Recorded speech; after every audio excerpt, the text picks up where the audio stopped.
busy, stressed, burnout. They're all just symptoms of the same thing. We have an epidemic of living in survival mode. Not the cute, oh, I got to keep up and I'm making a checklist of things to do. I'm talking about the pace of life that feels like a train you just can't get off of, and the fear that surrounds the idea of what would happen if you tried. When I see clients in this state of survival mode, it really breaks down into three big questions, three big titles that really helps me dissect and help them get to the heart of the matter that sets their physical, their mental, and their future health free. So, what we're going to do today is we are going to dive in and talk about what those three pillars are that are keeping you stuck in survival mode. And what I'm going to share with you is a hack that I usually reserve just for my clients, but it is a question that unlocks and keeps you aligned to keep you out of survival mode and into the life and alignment you need to be successful.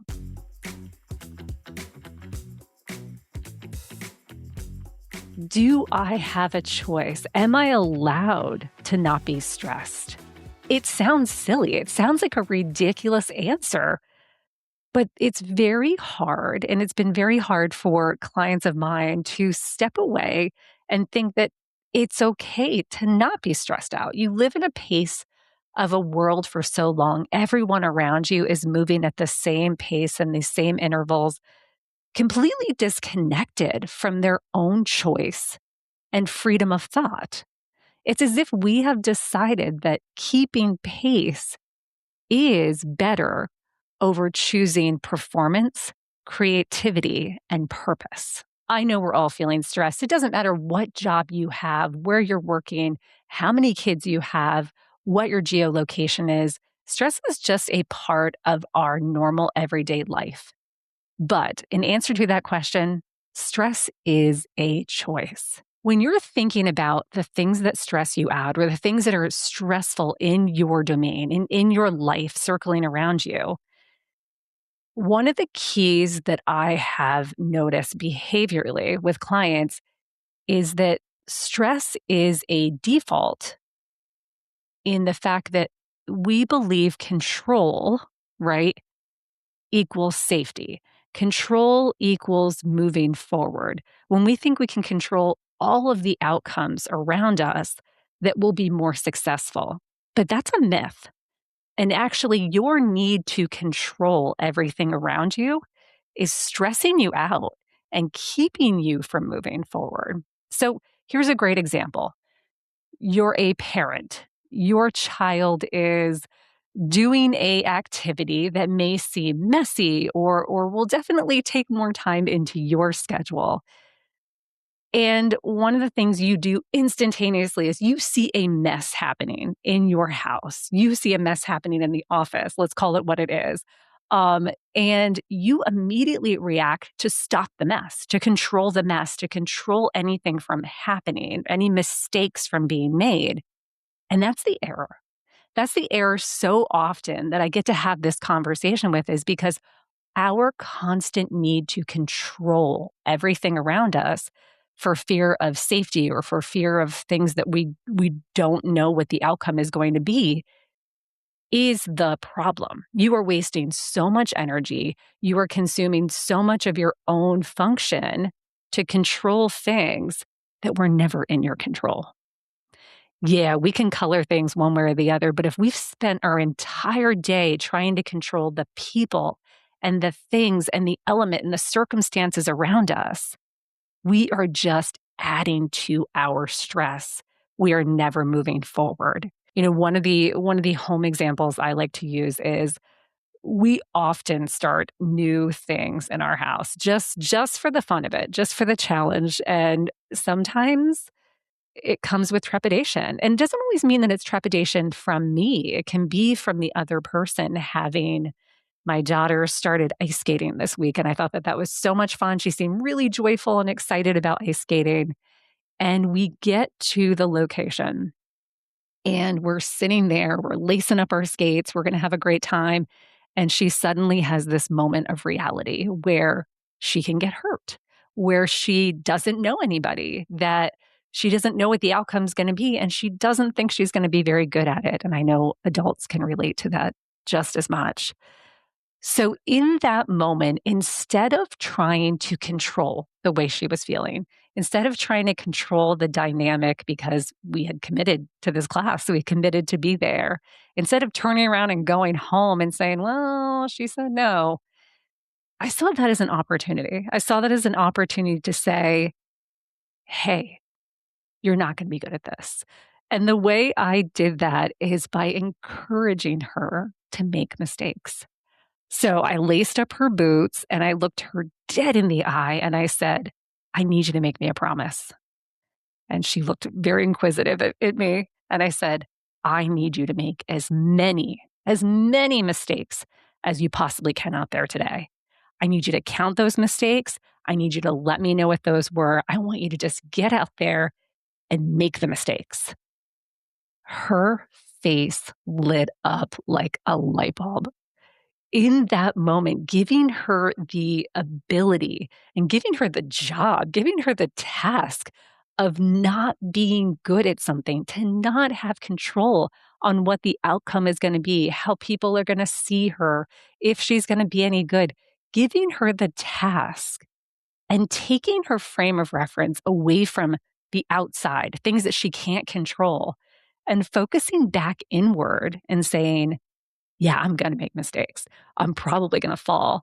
I am probably not going to be the best in class. And yeah, because this is the space, whether you're a child, whether you're an adult, this is where you learn. This is where you rob yourself of the experience to move forward and actually become better at the things you want to be better at. Is you have to let go of the control. You have to be willing to say, mistakes are learning, mistakes are necessary, and not everything is a safety, life or death fear. Not everything of the unknown is a bear chasing us, right? We can make mistakes even as adults and be better off for it. It's a myth. It is a myth that control equals safety. It is actually that control keeps us from moving forward. Fear, shame, all those things associated. So my question to clients often is, what can you fail at today? What can you be miserable at today?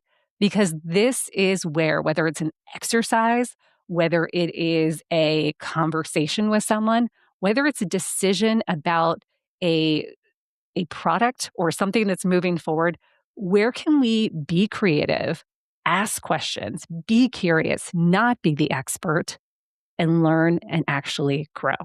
Number two, one of the other things that I see far too often is this need for comparison. We get so stressed out when our standard of excellence is about what somebody else is doing. We don't have the same story as anyone else.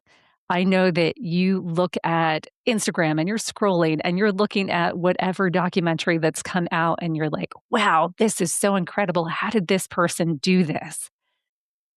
But what you're not recognizing is that you're losing the opportunity to set your own standard of excellence. So it may be another parent at the school. It may be a coworker. But the issue is when you decide or let other people decide what your standard of excellence is, this is a loss. This is a big loss because you can eternally keep moving the goalpost because there are so many other people to compare your standard to. So often when I'm working with a client, I have to say, what's our standard of excellence here? What are we trying to accomplish? Devoid, blindfold, not looking at what anyone else is doing in this moment, because that's where your power lies. Your power is in the opportunity to see what you do best, what you can level up on, what you can learn, what you can make mistakes on to learn, and also try to see that you set the standard. So your standard may be even bigger than somebody's in a realm or world. So you may have different values as a parent. You may have different successes in your professional realm. But the thing you need to always remember is that your story will never match anyone else's. Your background, your experience, even your personality. And I think what's really important, and when I talk to clients in this realm, is here's a story I hear all too often. Well, this person has been at the company for less time than me, or my organization, less time than me, but has already been offered promotions, partnerships, right? And in that moment, you've already limited yourself to think in terms of what success looks for you. Yes, it doesn't sound fair. It doesn't sound just. But the issue is not that coworker, is not that other person, is not that parent at the pickup line. The issue is your ability to decide what your standard of excellence is, what your goalpost is, and then set yourself forward. Because if you are always trying to be in a place where you are performing, not showing up with purpose, you lose the opportunity to actually grow and see yourself as a full human. And when we bury ourselves in that constant stress loop of showing up to every activity, stressing out our schedules in order to perform and to show up and to be just like everybody else, we are literally shooting ourselves in the foot. We are actually causing ourselves the stress that causes the connection that we really actually sincerely want with our kids, our family, and our community. The third thing that I see too often is serving other people first. I know that raises the most eyebrows. That probably is the hardest question. And also concept for most people to understand and look at differently.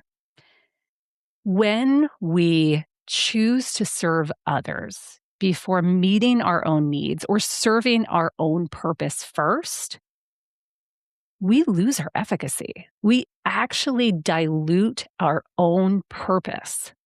And what we know mostly from our time on airplanes, is if we are not putting our mask on first, if we are not prioritizing our own health, our own balance, our own grounding, and that's at home, that's at work, that's everywhere you go, you are not showing up and actually giving everything you're able to give. It's an equation that it's really hard for most people to actually work through in their brain.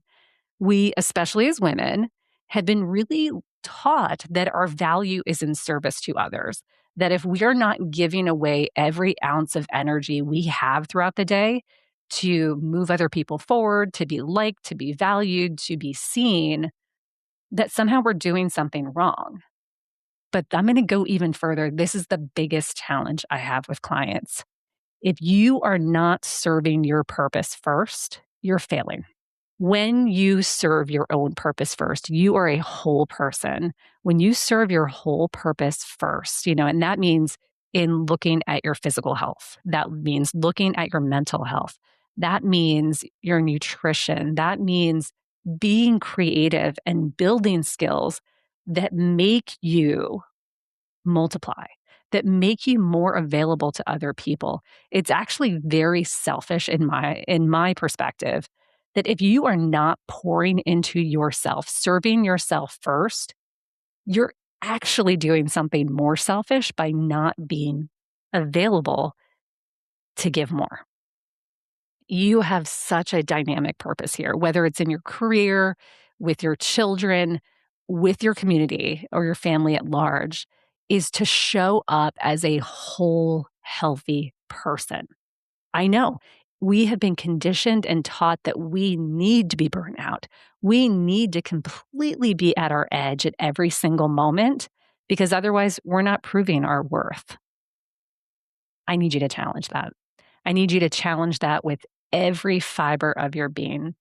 And sometimes it looks like this. You cook dinner for your family. and you're the last to eat, or you're eating leftovers off of everybody's plate. But the truth of the matter is you never get the amount of food that you need. So you've got headaches and you're grumpy and you're showing up grumpy with your family, your coworkers, because you are not nourishing your body first. How much better would it be if you stopped, ate, prepared for others, allowed them to eat? How much more energy would you have? How much of your actual self would you show up differently as if you stopped and nourished yourself first? I know it's a hard habit to break, but there is no more defining thing you can do in your life. So I hope you had a really introspective opportunity to think about some of these questions. And as I promised you, I'm going to give you the hack that I give my clients when I work with them who are struggling with this sabotage cycle. When I get to a place where my energy is low, where I feel frustrated, where my body starts to push back, or my mental health starts to push back, and hopefully we don't have to get all the way there, the question I want you to stop and pause and ask yourself, and this is the hack to everything. When you encounter frustration, this is your body, this is your nervous system giving you a signal that you are not nourishing yourself properly, that you require more as a human being. So when that moment arises, because sometimes it's every day for my clients, sometimes it is weekly, sometimes it's moment to moment, depending on what age your kids are and how busy your career is right now. But when you come into a decision and you can feel the frustration, someone's asked you to add more to your plate, someone's asked you to do more in a situation, and your body starts to physically push back with what looks like frustration, this is your opportunity to pause and ask yourself the question, is this thing, is this moment, is this task self-sabotage or alignment? If the hard thing you're being asked to do coincides with alignment and gives you more energy and continues to fill that cup that makes you more successful, that makes you feel connected to what you're doing, that's alignment. But if you push on after that question, it could also be self-sabotage. So pause, think. When you come to that moment, ask yourself this question. Is what I'm about to do self-sabotage or alignment? Thanks so much for being with me today. I love these conversations with you, and I love the actual dialogue that I'm getting to have with some of you and learning your stories and the things that shape your reality. I'm so glad that I get to be a part of that. If you happen to be lost right now, or you feel a little bit stuck and you're not sure where to jump to next, or what could be the move forward for me, visit our website. There is a great 2-minute quiz that we put right up in the banner of our website. One, talking about the work we do, but this quiz in particular is about you. And it's about digging into where you should start. It's so funny. There are so many ways to get distracted and to feel overwhelmed in that survival mode. But this is a great tool for you to jump in and see where can you be most effective first. Thanks so much for being part of that show. And I am so glad that we've started this conversation. I'll see you next week.